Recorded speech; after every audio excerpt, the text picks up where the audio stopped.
Dear student, welcome to my channel LHAH। मैं हूँ आपकी साइंस टीचर मिस आयशा। तो लास्ट लेसन में हमने पढ़ा था मेटल के बारे में। तो आज हम पढ़ने जा रहे हैं बेटा बेसिकली नॉन मेटल। हमने 6th क्लास की चैप्टर 6 को स्टार्ट किया था, जिसका नेम था एलिमेंट्स एंड कंपाउंड एलिमेंट और उनके कंपाउंड्स कौन से होते हैं। तो बेसिकली इसमें तकरीबन ये केमिस्ट्री का चैप्टर है, 6 वाला चैप्टर 6 क्लास की साइंस का।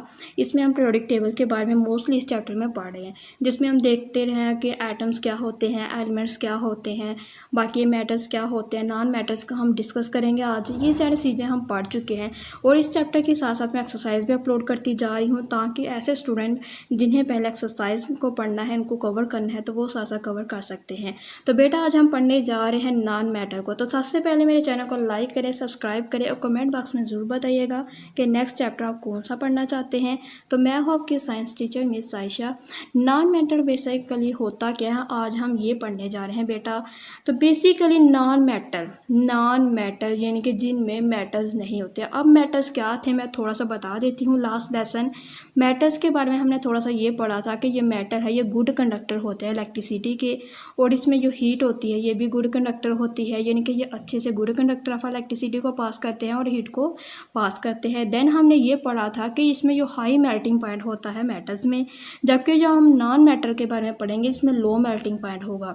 चलिए देख लेते हैं कि आपकी बुक पे क्या राइट डाउन किया है। First of all that is के नॉन मेटल और डल सब्सटेंसेस, यानी कि ये डल सब्सटेंसेस होते हैं, इनकी कोई अपनी शेप नहीं होती। मोस्टली बेटा जो नॉन मेटल में गैसेस पाई जाती हैं। कौन सी गैसेस है? जितनी भी जो पीरियोडिक टेबल में गैसेस है, लाइक हाइड्रोजन है, हीलियम है, नियोन है, कार्बन है, तो ये सारी क्या है, ये गैसेस हैं। मोस्टली गैसेस पाई जाती हैं नॉन मेटल में, इसीलिए वजह से हमसे कहते हैं ये डल सब्सटेंसेस है, इसका कोई अपनी शक्ल नहीं, कोई अपनी शेप नहीं। नेक्स्ट है having a relatively low melting point. इसका जो मेल्टिंग पॉइंट होता है वो लो होता है। मैं फिर से बता रही हूँ, मेटल में जो मेटल हमने पढ़ा था उसमें मेल्टिंग पॉइंट हाई होता है, जबकि जो हम अभी जो नॉन मेटल पढ़े इसमें मेल्टिंग पॉइंट लो है। नेक्स्ट है they are often poor conductor of heat and electricity. तो यही बात मैंने बताई थी कि नॉन मेटल में क्या होता है, पुअर होता है conductor of heat and electricity, जबकि हमने मेटल में ये पढ़ा था कि जो कंडक्टर है, जो हीट है इलेक्ट्रिसिटी का, वो गुड होता है, जिसे हम कहते हैं सबसे बेस्ट कंडक्टर है heat of electricity, that is metal. जबकि नॉन मेटल में क्या है, पुअर है। ये दो मेन डिफरेंस क्लियर हो गए। ये शॉर्ट क्वेश्चन भी है आपकी एक्सरसाइज का, इसी वजह से मैं बार बार रिकॉल कर रही हूँ ताकि आपको अभी से क्लियर हो जाए। और हम एक्सरसाइज में ये चीज़ पढ़ चुके हैं। अगर आपने लास्ट वाली वीडियो देखी है, पढ़ी है बेटा ध्यान से। नेक्स्ट है common example of non metal. जो सबसे कॉमन एग्जाम्पल पाई जाती है नॉन मेटल में, डैट इज़ हाइड्रोजन है, हीलियम है, नियोन है, कार्बन है, नाइट्रोजन है, ऑक्सीजन है, फ्लोरीन है। अब ये सारी चीज़ें क्या है, ये सारी गैसेस हैं जो कि बेसिकली पीरियोडिक टेबल में पाई जाती है। और पीरियोडिक टेबल इस एलिमेंट्स एंड कंपाउंड में मोस्टली हम पीरियोडिक टेबल के बारे में पढ़े हैं, क्योंकि ये केमिस्ट्री का चैप्टर है बेसिकली। सबसे पहले हम डिस्कस कर लेते हैं इन सब गैसेस के बारे में वन बाय वन। फर्स्ट है डैट इज़ के हाइड्रोजन। अब ये हाइड्रोजन क्या है? हाइड्रोजन बेसिकली गैस है। कौन सी गैस है?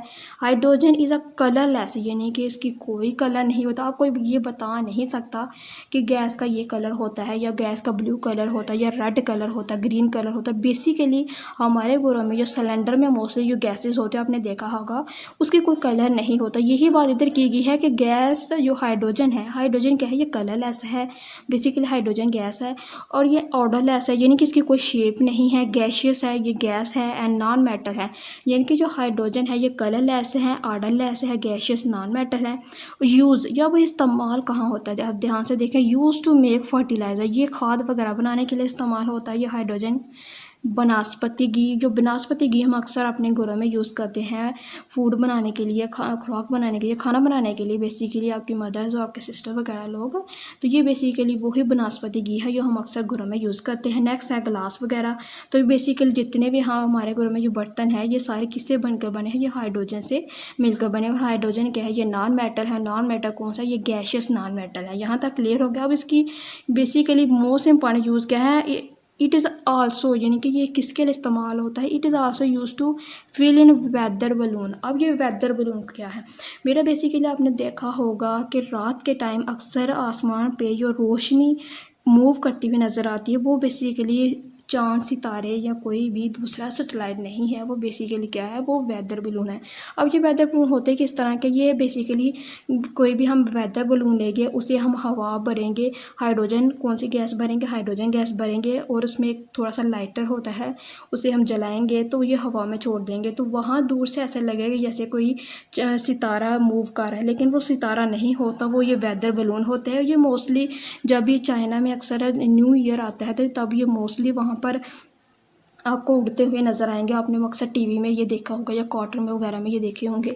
और मोस्टली ये जब नया साल ये नए नए त्यौहार आते हैं तो और ये लाहौर में अक्सर ये देखे जाते हैं रात को। तो ये क्या है, ये बेसिकली वेदर बलून है। और वेदर बलून में और स्टार में अपने कंफ्यूज नहीं होना। जो चीज़ हमें मूव करती नज़र आती है बेटा, वो स्टार्स नहीं होते, वो क्या होते हैं, वेदर बलून होते हैं। लेकिन आजकल हमें जो आसमान पे एक जो लाइन लंबी सी पतली सी दिखाई दे रही है, वो बेसिकली सैटेलाइट है। और सैटेलाइट के बारे में पीछे लेक्चर में पढ़ा चुकी हैं कि सैटेलाइट बेसिकली होते क्या हैं। ये एलन मस्क की वजह से है, यानी कि एलन मस्क जैसी इसकी स्पेसशिप सबसे बड़ी कंपनी है। तो अब जैसे बड़े होंगे आपको समझ आ जाएगा कि ये स्पेसशिप क्या काम करती है, ये कैसी है। फिलहाल हमारा आज का टॉपिक है दैट इज़ नॉन मैटर, जिसमें हमने हाइड्रोजन के बारे में पढ़ चुके हैं। नेक्स्ट है हीलियम एंड नियॉन। अब ये हीलियम और नियॉन भी नेक्स्ट क्या है, ये भी गैसेज हैं। अब ये बेसिकली पीरियोडिक टेबल में इंक्लूड होती है। कौन से 18वें ग्रुप में, पीरियोडिक टेबल के 18वें ग्रुप में नियॉन और हीलियम गैस इंक्लूड होती हैं। 80वां ग्रुप है इसका हीलियम एंड नियॉन गैस का। तो फर्स्ट ऑफ ऑल डैट इसके जो हीलियम एंड नियॉन गैस है, तो बेसिकली ये है क्या है, helium and neon gas are non reactive element, यानी कि इनका कोई रिएक्शन नहीं होता। ये नॉन रिएक्टिव है। मैं फिर से बता रही हूँ, ये MCQs भी है आपकी बुक का। नेक्स्ट है बिलोंग टू नोबल गैस। ये कौन किससे बिलोंग करती है, ये नोबल गैस से बिलोंग करती है। नोबल गैस हमारे पीरियोडिक टेबल में 18वां ग्रुप है, यानी कि 80वां ग्रुप है। कौन सा ग्रुप है, 18वां ग्रुप है। Helium is filled with weather balloon. और हीलियम अगेन किसके लिए यूज़ होता है, ये वेदर बलून के लिए यूज़ होता है। वेदर बलून क्या है ये मैं आपको बता चुकी हूँ। नेक्स्ट ये नियॉन है, ये किसके लिए यूज़ होता है, neon is use in a neon sign board. अब ये नियॉन साइन बोर्ड क्या है, आपने अक्सर लाहौर में रात को जब मूव करते हैं बाहर में, तो आपने जगह जगह पे बोर्ड्स देखे होंगे। वो बोर्ड्स क्या है, उस पर अक्सर कोई हीरोइन मूव करती नज़र आएगी, कोई चीज़ मूव करती नज़र आएगी, कोई पेप्सी की बॉटल आपको नज़र आएगी। तो ये सारी किसकी वजह से, ये इस नियॉन की वजह से है, जिसे हम क्या कहते हैं, जिसे हम नॉन मेटल कहते हैं। और ये भी एक तरह की क्या है, ये नॉन मेटल है जो कि पीरियोडिक टेबल में इंक्लूड होता है। तो ये सारी चीज़ें ये केमिस्ट्री और फिजिक्स से निकली है, इसी वजह से ये चैप्टर हम आपकी बुक में दिया गया है। बहुत ही इंपॉर्टेंट चैप्टर है। आपको अक्सर जो बड़ी बड़ी हीरोइन और जो बड़ी बड़ी बिलबोर्ड्स आपको दिखाई देते हैं, जिसमें आपको कहते हैं कि कोक पी लो या पेप्सी पी लो, तो ये सारी चीज़ें क्या है, ये नियॉन की वजह से हमें जो स्क्रीन पे दिखाई देता है। इवन कि हमारे घरों में जो LED है और जो TV वगैरह है, ये भी स्क्रीन पे किसकी वजह से है, ये नियॉन की वजह से है। और नियॉन कहाँ से आया बेटा, पीरियोडिक टेबल में आया। और पीरियोडिक टेबल क्या है, बेसिक आपकी बुक पे चैप्टर दिया गया है, 6 वाला चैप्टर, जिसपे आप एलिमेंट्स, कंपाउंड, एटम, एलिमेंट्स के बारे में पढ़ रहे हैं। वहीं पर ये इस पीरियोडिक टेबल में एक नोबल गैस दी गई है। नोबल गैस आपके पीरियोडिक टेबल में 18वां ग्रुप है, वहाँ से ये सारी चीज़ें आई हैं। मैं फिर से बार बार इसी वजह से रिपीट करें ताकि आपको रिमाइंडर रहे। नेक्स्ट है, हम कार्बन के बारे में पढ़ लेते हैं। कार्बन क्या है, अब कार्बन है basically, carbon is a solid and non matter. ये क्या होता है, ये सॉलिड होता है, नॉन मेटल होता है। It are found in a different form. ये काफ़ी जिनके मुख्तलिफ जगहों पे ये पाया जाता है। किस में, कोल में पाया जाता है, यानी कि जो हमारे अक्सर जो कोल वगैरह है उसमें पाया जाता है। ये अक्सर देखा होगा आपने गाड़ी में, जो व्हीकल में या मोटरसाइकिल पे, तो आपने देखा होगा ब्लैक कलर का जो पेट्रोल होता है, तो हम उसे कोयल कहते हैं। नेक्स्ट ग्रेफाइट में एंड डायमंड में, डायमंड यानी कि हीरे वगैरह में, जवाहरात में। And coal is the black side user fuel. तो वही मैंने बात की है कि जो कोयल वगैरह होता क्या है, बेसिकली ये एक ब्लैक कलर का ये पेट्रोल होता है, जिसे हम कहते हैं, उर्दू में हम कहते हैं इसे काला तेल कहते हैं बेसिकली, जो कि अक्सर गाड़ियों में, कार वगैरह में और बाइक्स वगैरह में ये अक्सर साइड पे लगा होता है, जिसकी वजह से अक्सर हमारे कपड़े भी ख़राब हो जाते हैं। तो बेसिकली ये क्या है, ये भी कोयल है जिसे हम कहते हैं काला पेट्रोल। तो यहाँ तक क्लियर हो गया। नेक्स्ट है graphite is shiny black and solid, यानी कि सॉफ्ट सॉलिड होता है जो ग्रेफाइट होता है। Next it use to making pencil and paints वगैरह। और ग्रेफाइट से बनता क्या है, जितनी भी जो पेंसिल्स वगैरह हैं जो हम यूज़ करते हैं, बॉल पॉइंट जिसे हम कहते हैं, तो ये सारी इसी से बनी है। किससे? ग्रेफाइट की वजह से। जो हम कहते हैं कच्ची पेंसिल, मोस्टली जो कच्ची पेंसिल के अंदर जो मटेरियल होता है बेटा ब्लैक कलर का, जो ग्रे कलर का, वो किसकी वजह से होता है? ये ग्रेफाइट की वजह से है। नेक्स्ट यहाँ तक क्लियर हो गया कि कार्बन में कौन सी चीज़ शामिल होती है। कार्बन को हम ना सॉलिड नॉन मेटल कहते हैं। सॉलिड इसी वजह से है क्योंकि ये असली हालत में है, ये गैस फॉर्म में नहीं है। और दूसरा ये कि ये शाइनी होता है, ब्लैक होता है, सॉफ्ट होता है, और इसमें कोयल वगैरह और ग्रेफाइट और डायमंड वगैरह बनाए जाते हैं। और मोस्टली इसकी कॉमन एग्जांपल आपके हाथ में ये इस वक्त लेड पेंसिल है, ये कॉमन एग्जांपल है कार्बन की, क्योंकि ये ग्रेफाइट से बना हुआ है। यहाँ तक क्लियर हो गया। अब नेक्स्ट है कार्बन के बाद है आपका 71 पेज नंबर है, 6 चैप्टर है 6 क्लास की साइंस का, that is diamond is a colourless. अब डायमंड क्या है? डायमंड बेसिकली कलरलेस है, डायमंड का कोई कलर नहीं है। अगर आपके घर में कोई डायमंड वगैरह कोई होगा तो फिर आपने देखा होगा वो क्या है कि डायमंड कलरलेस है, उसका कोई कलर नहीं है, ट्रांसपेरेंट है। उससे ट्रांसपेरेंट का मतलब होता है कि आर पार हम कोई भी चीज़ देख सकते हैं। फॉर एग्जांपल अगर ये शीशा है तो शीशा अपने दूसरे वाला शीशा जो अक्सर हमारे विंडो में लगा होगा तो हम देखते हैं हम उसके ट्रांसपेरेंट है, क्योंकि हम उसकी इस साइड पे भी देख सकते हैं, उस साइड पे भी देख सकते हैं। ऐसी चीज़ को हम ट्रांसपेरेंट कहते हैं।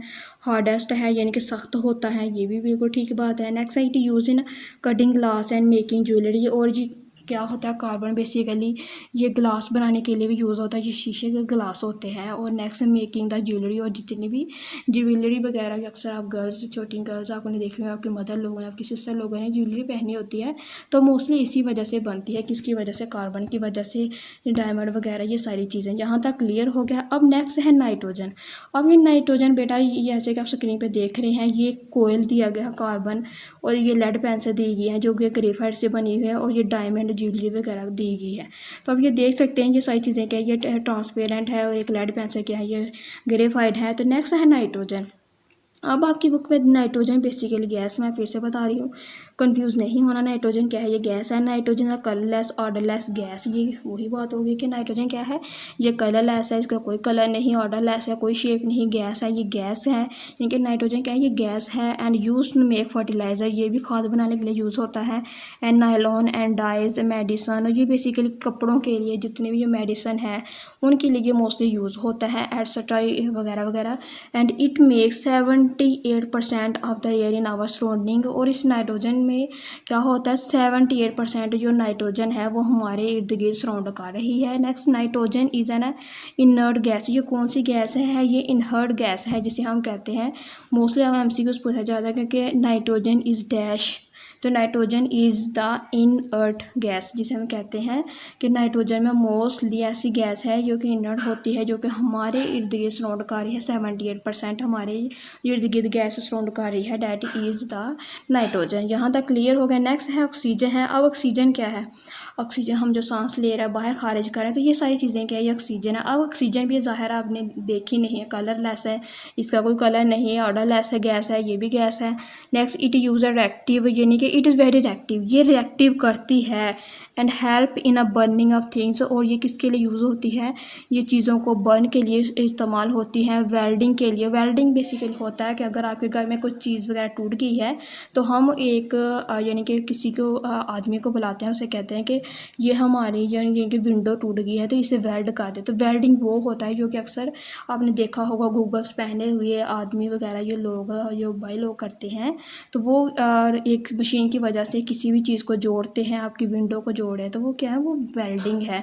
आपकी मदर लोगों से अच्छे से पता होगा, आपके भाई लोगों आप पूछ सकते हैं। नेक्स्ट है कटिंग ऑफ मेटल, ये मेटल को कट करने के लिए यूज़ होता है। एंड 21% जो एयर है इन ऑक्सीजन, यानी कि ऑक्सीजन प्रेजेंट होती है हमारे यानी कि हमारे एयर में, यानी कि हमारे इन्वायरमेंट में ऑक्सीजन कितनी परसेंट यूज़ होती है? 21%। और जो नाइट्रोजन है वो 78%। मैं फिर से बता रही हूँ, नाइट्रोजन 78% यूज़ होती है, और जो 21% है वो क्या यूज़ होती है? ऑक्सीजन यूज़ होती है। तो ये आपने कन्फ्यूज़ नहीं होना, क्योंकि ये बहुत ही ज़्यादा इंपॉर्टेंट क्वेश्चन है। नेक्स्ट है ऑक्सीजन में आपको नया बताया गया कि living organism use in well breathing, और हम जो लिविंग लिविंग ऑर्गेनिज्म है, चाहे वो चरिंद है, परिंद है, जानवर है या इंसान है, ये सारे क्या हैं, ये सारे लिविंग ऑर्गेनिज्म है। लिविंग ऑर्गेनिज्म ऑक्सीजन को यूज़ करते हैं ज़िंदा रहने के लिए, यहाँ पर ये बताया गया है। यहाँ तक क्लियर हो गया ऑक्सीजन तक। अब नेक्स्ट है बोरोन। अब बोरोन क्या है, बेसिकली ये मेटालाइड्स है। अब बोरोन क्या है, ये मेटालाइड्स है। बोरोन इज़ अ मेटालाइड है having property of both in metal and non metal, यानी कि ये एक ऐसा मेटालाइड है जिसकी जो प्रॉपर्टी है, जो खसूसियात है, वो मेटल से भी मिलती है और नॉन मेटल से भी मिलती है simply. Next, it is a bad conductor of heat and electricity. तो मैं पहले ही बता चुकी हूँ कि दुनिया में जितने भी नॉन मेटल है ये बैड कंडक्टर है ऑफ हीट एंड इलेक्ट्रिसिटी, जबकि जो मेटल है वो गुड कंडक्टर है। यहाँ तक क्लियर हो गया। It use in days drop and washing powder. तो ये बेसिकली जितनी भी जो आइज़ में जो हम ड्रॉप वगैरह यूज़ करते हैं, आंखें ख़राब हो गई तो उसमें आई में ड्रॉप वगैरह डालते हैं, तो ये बोरोन की वजह से बने हुए होते हैं। एंड वॉशिंग पाउडर, जो हम घरों में कपड़े धोने के लिए वॉशिंग पाउडर, जो सर्फ एक्सेल की आपने अक्सर कमर्शियल वगैरह देखी होगी, या एरियल वगैरह की, तो ये सारी किससे बनी है, ये बोरोन वगैरह से बनी है। यहाँ तक क्लियर हो गया। अब नेक्स्ट है कैन एटम एग्जिस्ट इंडिपेंडेंट। ये आपसे पूछा गया है कि क्या एटम एग्जिस्ट कर सकते हैं इंडिपेंडेंट या ज़्यादा तौर पर, तो यस कर सकते हैं। कौन कौन से नोबल गैसेज जितनी भी हैं ये ज़्यादा तौर पर इंडिपेंडेंट कर सकती है। अब आपको एक एक्टिविटी दी गई है जिसमें आपको atomic number, name of element, symbol and physical property बतानी है किसकी, नोबल गैसेज की, जो कि आपके बुक पे पीरियोडिक टेबल में 18वां ग्रुप है, उसका जो लास्ट वाला जो सीन है वो क्या है, वो बेसिकली आपका पीरियोडिक टेबल में नोबल गैसेज है, 18वां ग्रुप नोबल गैसेज में इंक्लूड है, जिसमें आपको atomic number, name of element, symbol and physical property बतानी है। तो मैं चलते हैं सबसे पहले अपने बुक का यानी कि इस चैप्टर का पेज नंबर 1 खोले, जहाँ पर पीरियोडिक टेबल ओपन कर चुके हैं। आप देख सकते हैं ये 18वां ग्रुप है। ग्रुप नंबर 1 है, ये 1 है, ये 2 है, ये 3 है, 4 है, 5 है, 6 है, 7 है, 8 है, 9 है, 10, 11, 12, 13, 14, 15, 16, 17 और 18। ये है बेसिकली नोबल गैसेस जो कि 18वें ग्रुप में इंक्लूड है आपके पीरियोडिक टेबल में। आपके चैप्टर के फर्स्ट जो पिक्चर है that is a periodic table है, और हम इसे क्या कहते हैं, हम इसे पीरियोडिक टेबल कहते हैं। मैं पहले भी ये पढ़ा चुकी हूँ फर्स्ट लेसन में, आप अगेन वो वाली वीडियो ज़रूर देखिएगा ताकि बेटा आपके सारे कंसेप्ट क्लियर हो जाएँ। अब आपसे पूछा गया है इनमें से आपका टाइमिंग जो यानी कि ये जितने भी जो 18 गैसेज हैं, यानी कि जो 18वें ग्रुप में जितनी भी जो गैसेज देगी हैं, नोबल गैसेज बेसिकली हम इसे कहते हैं, तो इनके ये क्या करना है, आपको टाइमिंग नंबर भी लिखने हैं, इनके सिंबल भी लिखने हैं, इनके मैथ नंबर भी लिखने हैं, और साथ साथ इनके नेम भी लिखने हैं, और साथ साथ इसकी फिजिकल प्रॉपर्टी भी लिखनी है। तो अब यहाँ से सेम इज ज़्यादा आपने यहाँ से उठाना है सीधा। First of all that is first है हीलियम है, तो आपने हीलियम राइट डाउन कर देना है। किस में राइट डाउन करेंगे, सिंबल में HE राइट डाउन करेंगे, और नेम में आप राइट डाउन करेंगे डैट इज़ द हीलियम, और साथ में आप इसका एटॉमिक नंबर लिखेंगे 2। देखें ये ऊपर आपको दिया होगा एटॉमिक नंबर, और जो नीचे दिया गया है 4.0, ये क्या है, ये मैथ नंबर है। मैं फिर से बता रही हूँ, ऊपर वाला क्या है, ऊपर वाला एटॉमिक नंबर है, और नीचे वाला क्या है, ये मैथ नंबर है 4.0। तो सेम एज इट आपने ये सारे तकरीबन यहाँ से लेकर जो 1 2 3 4 5 6 जो ये 6 नोबल गैसेज है जो कि 18वें ग्रुप में दी गई है पीरियोडिक टेबल की, ये 6 की 6 आप उस एक्टिविटी में राइट डाउन कर देंगे सिंपली, क्योंकि आपको अगेन कोई दूसरा काम नहीं करना पड़ेगा, अलग से नोट्स नहीं बनाने पड़ेंगे। तो यहाँ तक क्लियर हो गया कि आप उस एक्टिविटी में क्या राइट डाउन करेंगे। तो बेसिकली ये सारी आप फिजिकल प्रॉपर्टी की बात कर लेते हैं। सॉरी बेटा थोड़ा सा रह गया कि फिजिकल प्रॉपर्टी। अब फिजिकल प्रॉपर्टी आप सबके आगे सिर्फ एक चीज़ लिख देनी है कि ये दीज गैसेज आर, यानी कि हीलियम लिखेंगे तो हीलियम के आगे नेक्स्ट लिखेंगे these gases are non metal, these gases are non reactive, these gases are non metal, सब में यही लिख देंगे, क्योंकि आपको पता है कि दीज गैसेज इंक्लूड ये नोबल गैस में इंक्लूड है, और नोबल गैस सारे क्या है, नॉन मेटल है। यहाँ तक क्लियर हो गया। अब चलते हैं नेक्स्ट आपकी बुक पे। अपने बुक का पेज नंबर 71 को पढ़ चुके हैं, जिसमें मैंने आपको बता चुकी हूँ आपका फर्स्ट जो पेज है वहाँ से आप सीधे वहाँ से नोबल गैसेस को उठाएंगे, जिसमें आप बता रही हूँ 18वां ग्रुप पीरियोडिक टेबल का उठाएंगे तो वो सेम एज इट लिख देंगे। नेक्स्ट है एक थोड़ा सा प्रैक्टिकल दिया गया है, तो ये भी आपको करने की ज़रूरत नहीं, ये आपके टीचर पढ़ा देंगे क्लासरूम में। तो बेसिकली इसमें same as hydrogen gas, helium और लिथियम वगैरह में बताया गया है। तो ये इसमें ये बताया गया है कि आपको हाइड्रोजन गैस में इतने आइटम होते हैं और हीलियम गैस में इतने एटम होते हैं, ये भी एक एक्टिविटीज़ है। नेक्स्ट जो बेसिकली आपकी बुक पे टॉपिक है डैट इज़ का मॉलिक्यूल्स, इसके बारे में आज हम पढ़ लेते हैं। नेक्स्ट हम वीडियो को स्टॉप करते हैं।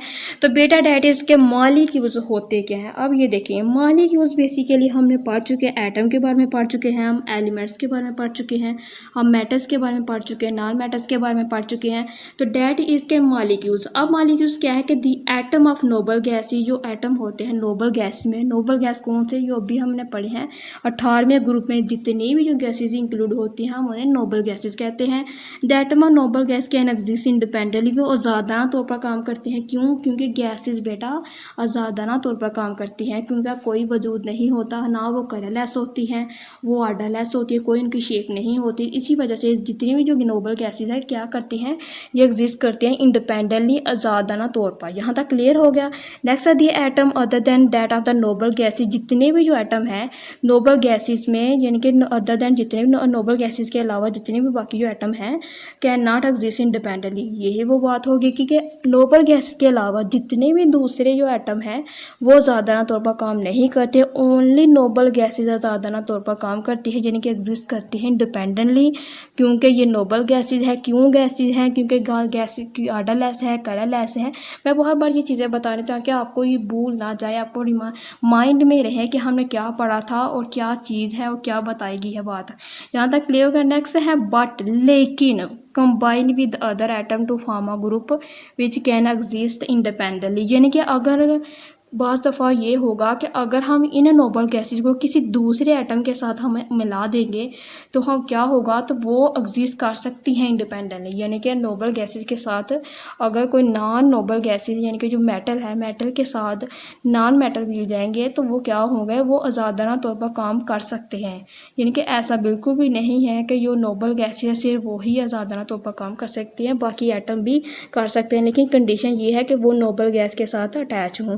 तो नेक्स्ट है the atom of noble gases and the group of 2 और मोर atom which can exist independently. जो एटम होते हैं नोबल गैसेज में ग्रुप के तौर पर होते हैं, 2 या 2 से ज़्यादा होते हैं जो कि एग्जिस्ट कर सकते हैं ज़्यादा तौर पर, और कादा मॉलिक्यूल्स। ये है बेसिकली मॉलिक्यूल्स की डिफाइन के मॉलिक्यूल्स होते क्या हैं। The atom of noble gas, यानी कि ऐसे एटम नोबल गैस में, the atom of noble gas and the group of 2 और मोर एटम, यानी कि ऐसे एटम जो कि नोबल गैस में प्रेजेंट हों और इसमें ग्रुप में 2 या 2 से ज़्यादा एटम मौजूद हों जो कि क्या करें, जो कि एग्जिस्ट करें इंडिपेंडेंटली, हम उसे कहते हैं मॉलिक्यूल्स। यहाँ तक क्लियर हो गया। अगर आपसे पूछा जाए कि डिफाइन करें मॉलिक्यूल्स की तो आपने सिंपली ये राइट डाउन कर देना है, the atom of noble gases and the group of 2 और मोर atom which can exist independently is called molecules. Next है बेटा मॉलिक्यूल्स कौन सी सा, 1 atom is called mono atomic molecules. अब ये देखें इन्होंने क्या फर्दर डिफाइन की है, मोनोटॉमिक की, डायटॉमिक की एंड ट्राइटॉमिक की। तो बेसिकली मैं इसको अंडरलाइन इसलिए कर रही हूँ क्योंकि ये आपकी एक्सरसाइज का क्वेश्चन है और जिसमें आपसे पूछा गया है differentiate between the monoatomic and triatomic. लेकिन इधर इन्होंने क्या क्या दिया है, मोनो भी दिया है, डाई भी दिया, ट्राई भी दिया है, लेकिन बुक पे सिर्फ मोनो के बारे में पूछा गया है और ट्राई के बारे में पूछा गया है। लेकिन आपको तीनों आने चाहिए कि मोनो क्या होता है, डाई क्या होता है और ट्राई क्या होता है। सबसे पहले मोनो की बात करें, मोनो मीन्स के एक होता है जिसमें मॉलिक्यूल्स, मॉलिक्यूल्स कौन सी सा, 1 एटम ओनली, इसका मोनोटॉमिक मॉलिक्यूल, यानी कि ऐसा मॉलिक्यूल्स जिसमें सिर्फ एक एटम प्रेजेंट हो, जिसमें ओनली 1 एटम प्रेजेंट हो, हम उसे मोनोटॉमिक कहते हैं। तो डायटॉमिक का क्या मतलब हुआ, 2 हुआ। तो बेसिकली हम मॉलिक्यूल्स कौन सी सा, 2 एटम, इसका डायटॉमिक मॉलिक्यूल, तो ऐसा मॉलिक्यूल जिसमें 2 एटम हमारे प्रेजेंट हो हम उसे डायटॉमिक कहते हैं। अब ट्राई का क्या मतलब हुआ, सेम एज इट के 3 हुआ। अगर मोनो का मतलब 1 है, डाई का मतलब 2 है, तो ट्राई का मतलब क्या हुआ, 3 हुआ। यहाँ तक क्लियर हो गया कि मोनो का मतलब 1 है, डाई का मतलब 2 है और ट्राई का मतलब क्या हुआ, 3 हुआ। यहाँ तक क्लियर हो गया बेटा, आपने कंफ्यूज नहीं होना। मोनो मीन 1, डाई मैंने 2, ट्राई मीन्स 3। यहाँ तक क्लियर हो गया। द मॉलिक्यूल्स कौन सा 3 एटम है, इसका द ट्राइटॉमिक मॉलिक्यूल। यहाँ तक क्लियर हो गया कि मोनो क्या होता है, डाई क्या होते हैं, ट्राई क्या होता है। तो मैं सिंपली करके बताने का मकसद था यही है कि आपको भूल ना जाए कि मोनो क्या है, डाई क्या है, ट्राई क्या है। अब नेक्स्ट आपको देखा गया फिगर में दिया गया कि ये हीलियम है। जैसे कि मैंने अभी बताया कि मोनो में सिर्फ एक है, तो इधर सिर्फ एक मॉलिक्यूल्स दिया गया है। मैंने बताया है कि डाई में 2 होते हैं, तो इधर 2 मॉलिक्यूल्स दिए गए हैं। और मैंने बताया है कि ट्राई में 3 है, तो इधर 3 मॉलिक्यूल्स दिए गए। देखिए कितना सिंपल है और कितना आसान है। अभी से याद हो गया कि मोनो क्या है, डाई क्या है, ट्राई क्या है। नेक्स्ट है एज वी नो, जैसे as we have learned that symbol is use to express one atom of an element. हम पढ़ चुके हैं, ये मैं फर्स्ट लेसन में पढ़ा चुकी हूँ कि किसी भी एटम का जो फर्स्ट नेम होगा वो उसका सिंबल होगा। For example hydrogen is a symbol. Hydrogen क्या है, एच क्या है, एच इज अ सिंबल है, जबकि जो नेम क्या है हाइड्रोजन है। अब हाइड्रोजन का जो पहला जो लफ्ज़ है, जो पहला वर्ड है, जिसे हम क्या कहते हैं, उसे हम सिंबल कहते हैं। फॉर एग्जांपल मेरा नेम आयशा है, तो मेरे नेम का पहला जो वर्ड क्या है, ए है, तो वो क्या होगा, वो सिंबल होगा। मैं बार बार ये चीज़ पढ़ा चुकी हूँ। नेक्स्ट है ओ क्या है, O is a symbol of oxygen है। तो बेसिकली ऑक्सीजन नेम है और ऑक्सीजन का जो पहले वाला ओ है, यानी कि पहला वाला जो वर्ड है ओ, वो क्या है, वो सिंबल है। तो यही इन्होंने इधर बात की गई है। नेक्स्ट है the symbol expression of a molecules is called the formula. और ऐसे जो सिंबॉलिक एक्सप्रेशन हो किसी भी मॉलिक्यूल्स का, हम उससे क्या कहते हैं, हम उसे फार्मूला कहते हैं। फॉर एग्जांपल एटम है लाइक ऑक्सीजन है। अब ऑक्सीजन का जो पहला ओ है वो क्या है, सिंबल है। लेकिन सिंबॉलिक एक्सप्रेशन वो होता है अगर हम लिख दें कि ऑक्सीजन क्या है, O2 लिख दे, तो ये क्या होगा, ये फार्मूला बन गया। क्लियर हो गया कि पहले क्या था, सिंबल था। सिंबल क्या है, ओ है। ओ क्या है, ये ऑक्सीजन है। क्लियर हो गया। अगर हम ओ के साथ 2 लिख देंगे तो ये क्या बन जाएगा, ये फार्मूला बन जाएगा। कौन सा फार्मूला, सिंबॉलिक एक्सप्रेशन मॉलिक्यूल्स बन जाएगा, जिसे हम क्या कहते हैं, फार्मूला। यहाँ तक क्लियर होगा कि फार्मूला किस तरह बनता है। अब जैसे कि स्क्रीन पे आपको देख सकते हैं कि आपको एग्जांपल दी गई है O2। ये O2 की है, ये बेसिकली ऑक्सीजन है। द फार्मूला ऑफ ऑक्सीजन, ये किसका फार्मूला, ऑक्सीजन का। मैंने अभी बताया था ऑक्सीजन का सिंबल से ही इसका फार्मूला निकला है। अगर आपको किसी भी चीज़ का बोला जाए कि फार्मूला लिखें, फॉर एग्जांपल मैं आपको बताऊं कि ऑक्सीजन का फार्मूला लिखें, तो आपको पता है कि ऑक्सीजन का जो पहला वर्ड है वो क्या है, ओ है। आप सिंपली पहले ओ लिख देंगे। फिर आपको पता है कि जो फार्मूला है क्या होता है, किसी भी चीज़ का जो वर्ड है जो इसे एक्सप्रेस करता है एज अ सिम्बोलिकली, हम उसे क्या कहते हैं, हम उसे फार्मूला कहते हैं। तो आप ऑक्सीजन पूछा गया है तो O2 लिखेंगे तो क्या बन जाएगा, ये ऑक्सीजन का फार्मूला बन जाएगा। Simply express one molecule of oxygen. और ये किसको एक्सप्रेस कर रहा है, ये सिर्फ ऑक्सीजन के एक मॉलिक्यूल को एक्सप्रेस कर रहा है। सिमिलरली जैसे कि O2 is a formula of ozone. जो O2 है, जो O3 है, सॉरी, ये क्या है, ओजोन का फार्मूला है, which express one molecule of ozone. तो ये है बेसिकली इसके मॉलिक्यूल्स। ये होते हैं डाई होते हैं, ट्राई होते हैं, और मोस्टली क्या होते हैं, मोनो होते हैं। अब मोनो, डाई और ट्राई मैं अब बता चुकी हूँ, इसकी एग्जाम्पल भी पढ़ा चुकी हूँ। नेक्स्ट हम पढ़ेंगे नेक्स्ट लेक्चर में डैट इज़ कंपाउंड्स क्या होते हैं, और इसमें हम कंप्लीट चैप्टर को कवर करेंगे इंशाल्लाह। तो अल्लाह हाफिज़, अपना बहुत सारा ख्याल रखें और subscribe my channel. And next comment में ज़रूर बताइएगा आप कौन सा चैप्टर पढ़ना चाहते हैं। Take care, bye bye, thank you for watching.